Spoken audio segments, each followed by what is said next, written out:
Hello दोस्तों, मैं जमील बनारसी। मेरे YouTube चैनल पर आपका स्वागत है। दोस्तों, मेरे आज के इस वीडियो का सीधा ताल्लुक एक मुहावरे से है। ये मशहूर मुहावरा है, चोर की दाढ़ी में तिनका। बल्कि यूं कहें कि ये मुहावरा नहीं है, बल्कि ये लोकोक्ति है। लोकोक्ति को उर्दू साहित्य में ज़रबुल मिसाल कहा जाता है।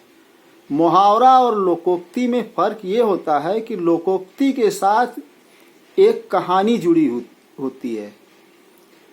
ये मुहावरा कब बना, पहली बार कब इस्तेमाल में आया, इसके पीछे की जुड़ी हुई कहानी इसको बता देती है। ये कहानी कुछ यूं है कि एक गांव में एक चौधरी रहता था और उस चौधरी का कोई बहुत कीमती सामान चोरी हो गया और चोर ने कोई अपना सुराग नहीं छोड़ा था, इसलिए चोर को पकड़ पाना बड़ा मुश्किल था। तो चौधरी को एक तरकीब सूझी।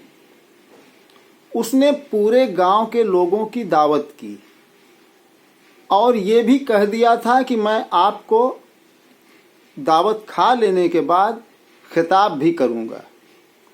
बहरहाल सब लोगों ने दावत खा ली। सब लोग एक जगह पर जमा हुए और चौधरी ने सभी लोगों पर नज़र डाली और कहा कि देखिए, हमारा एक बहुत कीमती सामान चोरी हो गया था। मैं काफ़ी परेशान था कि वो चोर कौन है, लेकिन वो चोर इसी भीड़ में मौजूद है। उस चोर को मैंने खूब अच्छी तरह से पहचान लिया है। उस चोर की पहचान ये है कि उसकी दाढ़ी में एक तिनका फंसा हुआ है। और सारे लोगों पर तो कोई असर नहीं पड़ा, लेकिन जो चोर था वो अपनी दाढ़ी टटोलने लगा।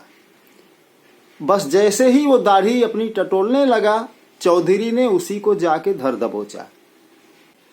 उसी दिन से ये मुहावरा बोला जाने लगा या ये लोकोक्ति बोली जाने लगी कि चोर की दाढ़ी में तिनका। दोस्तों, आजकल मुख्यमंत्री योगी आदित्यनाथ का एक वक्तव्य काफ़ी वायरल हो रहा है। इंडिया टीवी के लिए दिया गया इंटरव्यू का एक अंश है जो काफ़ी चर्चा का विषय बना हुआ है। मैं इस मुहावरे को मुहावरा के तौर पर बोला हूँ। मैं पेशगी माजरत चाहूँगा। मेरा मकसद किसी को चोर कहने का नहीं है, बल्कि मुहावरा को मुहावरा के तौर पर आप देखिएगा। दोस्तों, जब से योगी आदित्यनाथ का ये वक्तव्य आया है, तब से मीडिया पे, ख़ास तौर से सोशल मीडिया पे, एक बवंडर सा मचा हुआ है। दर्जनों न्यूज़ चैनल वालों ने इस पर वीडियो बनाया है और अपनी अपनी प्रतिक्रिया व्यक्त की है और अपने अपने ढंग से इसका विश्लेषण किया है। हालांकि मुख्यमंत्री योगी आदित्यनाथ ने अपने इस वक्तव्य में किसी का नाम नहीं लिया था, लेकिन बात वहीं पहुंच गई जहां के लिए ये बोली गई थी। लेकिन शब्दवेधी बाण की तरह उनका ये वक्तव्य वहीं जा पहुंचा जहां के लिए बोला गया था। मैं इस वीडियो में अपने तरफ से कोई बात कहना नहीं चाहता। मैं कुछ वीडियोस का संपादित अंश लेकर आया हूं। आप इसको पूरा देखिएगा, आपकी समझ में पूरी बात आ जाएगी। योगी आदित्यनाथ ने प्रधानमंत्री नरेंद्र मोदी पर ये तंज कसा है, तो इसके पीछे के क्या कारण हैं? देश नीति चैनल के समीक्षा में ये बात भी सामने आ गई है कि इस तरह का वक्तव्य देने की योगी आदित्यनाथ को जरूरत क्या थी। घर के अंदर जैसा कपड़ा पहनते होंगे वैसे कपड़े पहन के बाहर भी जाते। ऐसा थोड़े है कि जो है अलग अलग जगह अलग अलग बाना पहन करके लोगों को बेवकूफ बनाए। अलग अलग जगह अलग अलग बाना पहन करके कोई रंगमंच नहीं है। अगर मैं कहूं कि उत्तर प्रदेश के मुख्यमंत्री योगी आदित्यनाथ ने प्रधानमंत्री नरेंद्र मोदी की इशारों ही इशारों में धज्जी उड़ा डाली है, बखिया उधेड़ डाली है, तो क्या आप यकीन करेंगे? मुझे पता है आप यकीन नहीं करेंगे, लेकिन यह बात सच है कि योगी आदित्यनाथ ने बातों ही बातों में, इशारों ही इशारों में, कहने के तरीके से प्रधानमंत्री नरेंद्र मोदी की जमकर, थोड़ा बहुत नहीं, जमकर बखिया उधेड़िया, धज्जी उड़ाई है। मौका था एक इंटरव्यू का।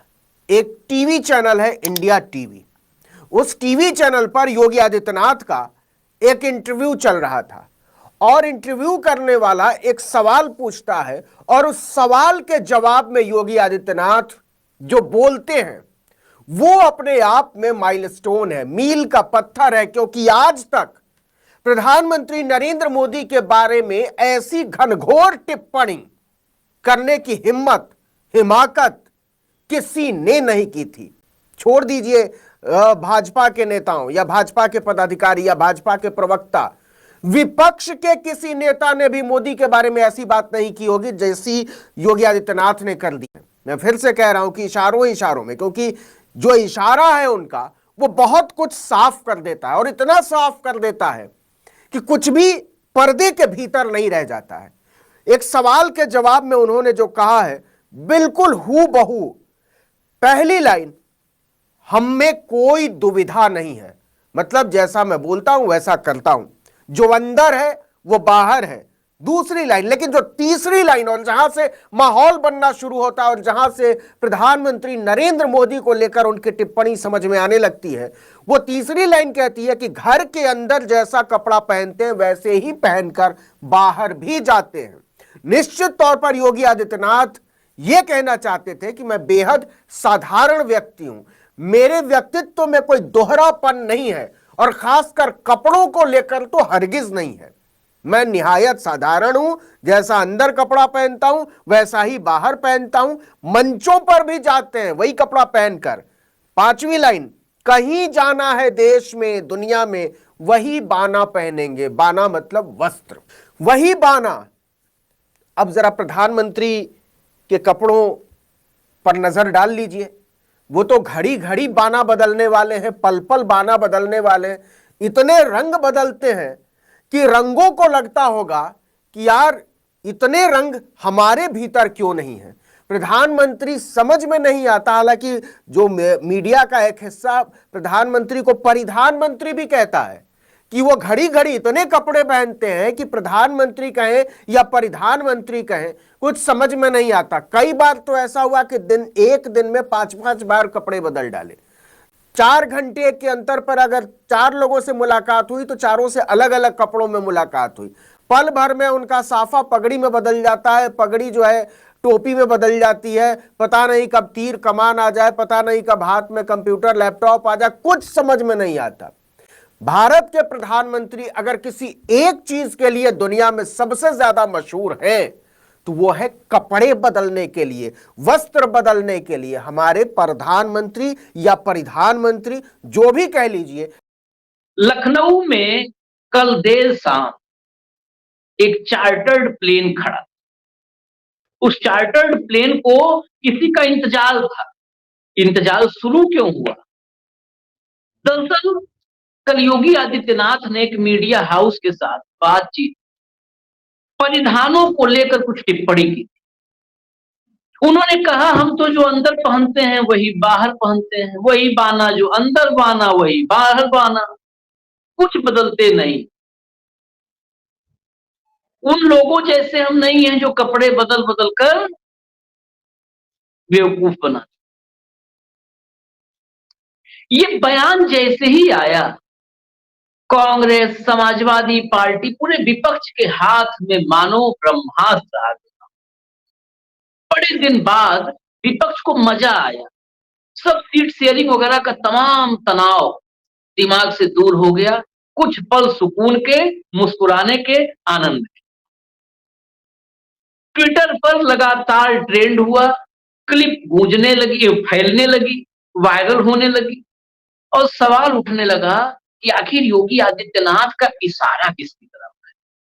इस देश में आखिर सवाल किसी के भी मन में आएगा, मेरे भी मन में आएगा। एक सामान्य नागरिक हूं, योगी जी के प्रदेश का ही रहने वाला हूं, तो मेरे भी मन में आएगा आखिर ये कौन नेता है जो कपड़े बदलता है, मैं नहीं जानता भाई। दर्शकों से ही मैं भी चाहूंगा कि मैं दर्शकों को बताऊं, तो वही बताएं इस देश में कौन सा ऐसा नेता है जो वस्त्र बदल बदल कर, कपड़े बदल बदल कर सामने आता है। खैर ये बयान आया, जिसके लिए बयान आया था उसको समझ में आ गया। ट्विटर से लेकर के सोशल मीडिया पर तमाम जगहों पर यही कहा गया कि योगी जी ने मोदी जी को चुनौती दे दी, और ये बयान कहीं ना कहीं मोदी जी के ही बारे में था, क्योंकि देश में पिछले 10 साल से जब कपड़े बदलने की बात आती तो एक ही नाम जेहन में आता, वो है हमारे प्रधानमंत्री नरेंद्र मोदी जी। तो योगी जी ने हो न हो कहा तो योगी जी को ही है। किस वजह से योगी आदित्यनाथ मोदी जी को नसीहत दे रहे हैं, मोदी जी के खिलाफ फौज खड़ी कर रहे हैं, मंच पर मोदी पर ही निशाना साध रहे हैं। वो है 2024 लोकसभा चुनाव के लिए बीजेपी का, या यूं कहें कि नरेंद्र मोदी का शुक्रिया मोदी भाईजान कार्यक्रम। जी हां, सही सुना आपने, शुक्रिया मोदी भाईजान कार्यक्रम। सुनने में अटपटा लगता है, यकीन नहीं होता कि भारतीय जनता पार्टी की राजनीति के साथ या नरेंद्र मोदी की राजनीति ये शुक्रिया भाईजान के साथ कहीं पर भी मेल खाता है। यूपी में शुक्रिया मोदी भाईजान कार्यक्रम शुरू हो गया है, लेकिन योगी आदित्यनाथ इस कार्यक्रम